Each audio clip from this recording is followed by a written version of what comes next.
दोस्तों नमस्कार प्रणाम। हमारे यूट्यूब चैनल पे आप सभी लोगों का ढेरों सारा स्वागत है। हम सुनाने जा रहे हैं आप लोग को बहुत सुंदर, बहुत ही प्यारी, बहुत ही दर्द भरी यह गीत है। इस गीत का भाव है कि एक राजा को दो रानी होती हैं और एक सावली होती हैं, गोर होती हैं। तो राजा जी गोर से ज़्यादा लगाव रखते हैं, उनका केयर करते हैं, उन्हें समझते हैं। और जो सावली होती हैं उन्हें उनसे सही नहीं रखते हैं, लेकिन फिर भी वो राजा को नहीं छोड़ती हैं। वो राजा को बहुत केयर करती हैं, राजा का सेवा करती हैं, राजा को देखती रहती हैं हमेशा। तो इस गीत में वही भाव है कि देखिए राजा जी कैसे कैसे करते हैं रानी के साथ बर्ताव, और रानी जी क्या क्या कर रही हैं राजा जी के साथ, और भगवान उन रानी के साथ क्या कर रहे हैं। तो इस गीत में वही भाव है। इस गीत को आप लोग सुने, अपना ढेर सारा प्यार सपोर्ट से बात जोड़ दें। एक ही राजा के दोई रनिया बात, एक रानी सावर एक रानी गोरी हो। एक ही राजा के दोई रनियात, एक रानी सावर एक रानी गोरनी हो। सखी गोरी सोमय राजा की कुरवात, सवर की दुअरवात सवर की दुअरवाऊ हो। एक राजा के दुई रनियात, एक रानी सावरत एक रानी गोरत एक रानी गोरेनी हो। सखी गोरीत सोमय राजा के कुरवा, सवर की दुअरवा सवर की दुअरवानी हो।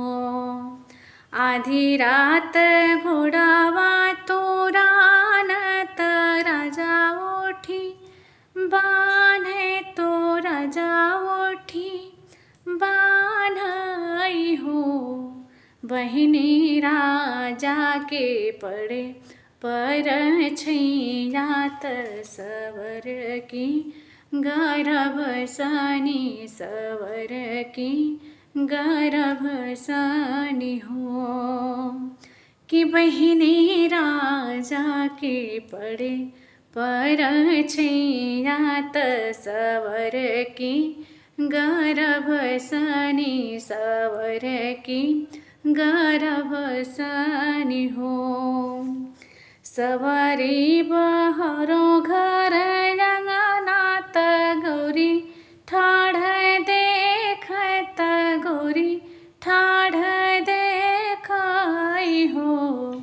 बहिनी हम त सोए राजा के कुरवात, सवर की दुअरवा सवर की दुअरवाऊ हो। बहिनी हम सोए राजा के कुरवा, सवर की दुअरवा सवर की दुअरवाऊ हो। सावर कवन छैल सिटलाइल, गर्भ जनायो गर्भ जनायो हो। कि सावर कवन छयल सिलताओ गर्भ जनाओ गर्भ जनाओ हो।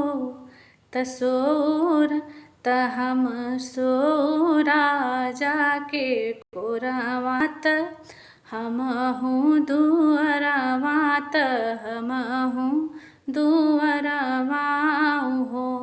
कि तू सो राजा के कुरवात, हम हूँ दुअरवात हम हूँ दुअरवाऊ हो। गोरी अधरात घोड़ावा तोरानत राजा ओठी बान्हे त राजा ओठी बान्हई हो। गोरी पड़ी गए राजा के परछैया त हमहु गर्भ से नि हमहु गर्भ से नि हो। गोरी पड़ी गए राजा परछैया त हमहु गर्भ से नि हमहु गर्भ से नि हो। कीर्तनी वचन सुने गोरखित मनवा दुखित भय मनवा दुखित भय हो।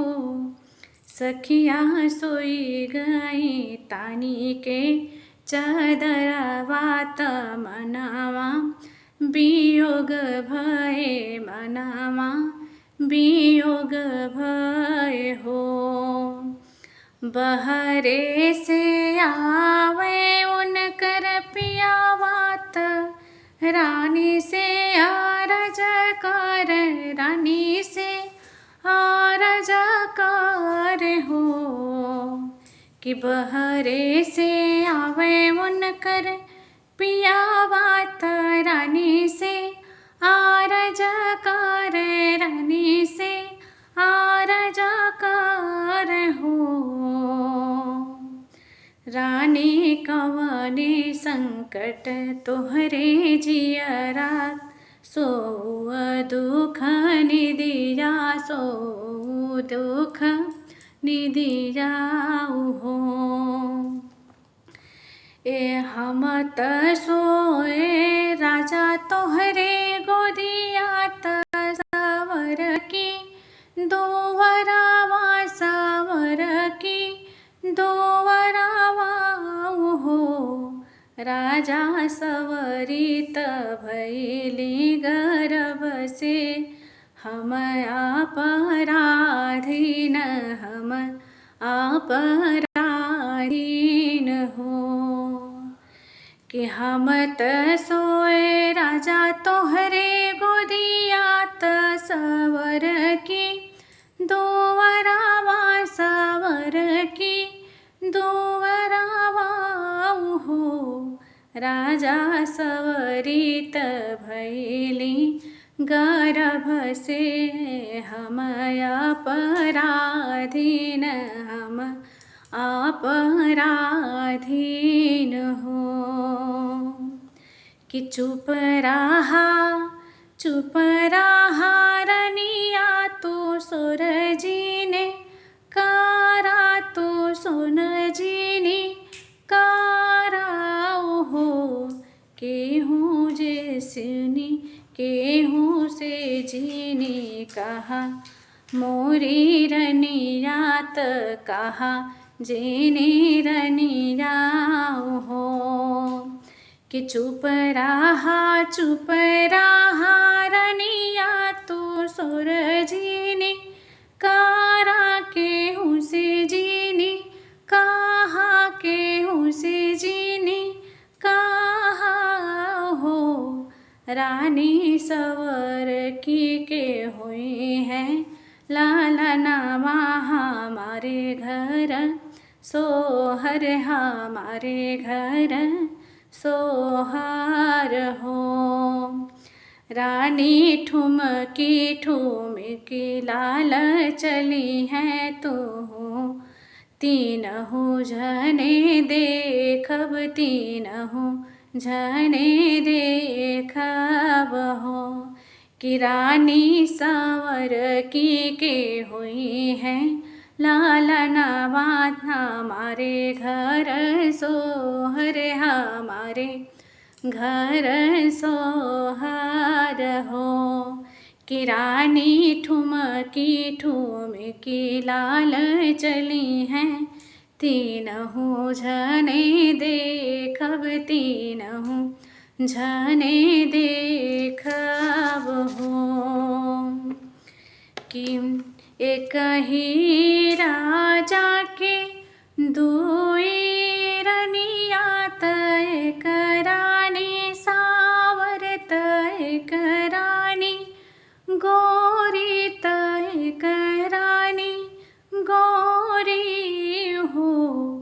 सखी गोरीत सोम राजा के कुरमा सवर की दुअरमा सवर की दुअरमा हो।